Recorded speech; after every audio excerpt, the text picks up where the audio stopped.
Good morning, ladies and gentlemen. On behalf of the Faculty of Law, General Sir John Kothawala Defence University, I warmly welcome all of you to the 8th International Research Conference at KDU.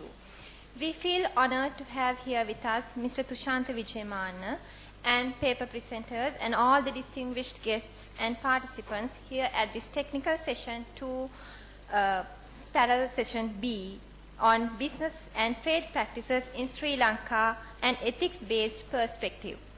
Now, I would like to give a brief introduction about Mr. Tushantha Wijayamana, the Honourable Chairperson of the current session.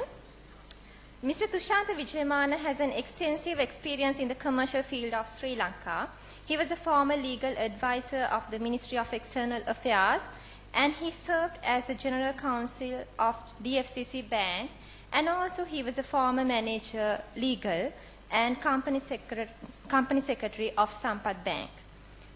He has a Master's of Laws in International Law and Legal Studies from School of Oriental and African Studies of University of London, and he is currently the Director General of SAARC Arbitration Council. Mr. Tushantha Wijayamana serves as the Chairperson of the current session, and I now invite the Honourable Chairperson to begin this session with preliminary remarks.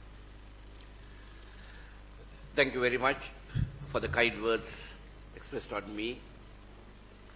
I don't think I deserve all that. I just have some experience in the field of banking and commerce. I am no expert, but nevertheless, let me see whether I could do some justice to you all. The topic for this second morning session or pre-lunch session is the business and trade practices in Sri Lanka, an ethics-based perspective.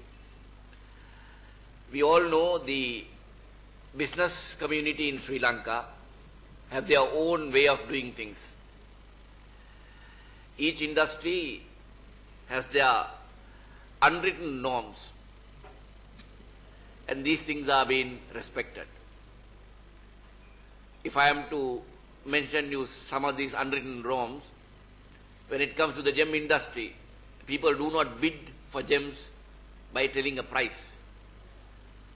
The ethical practice is you put a handkerchief, and under the handkerchief people touch each one's fingers and they quote the price.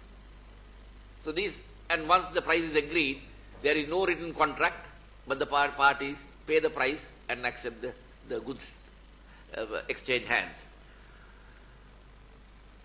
But the question is, as time goes, things have changed.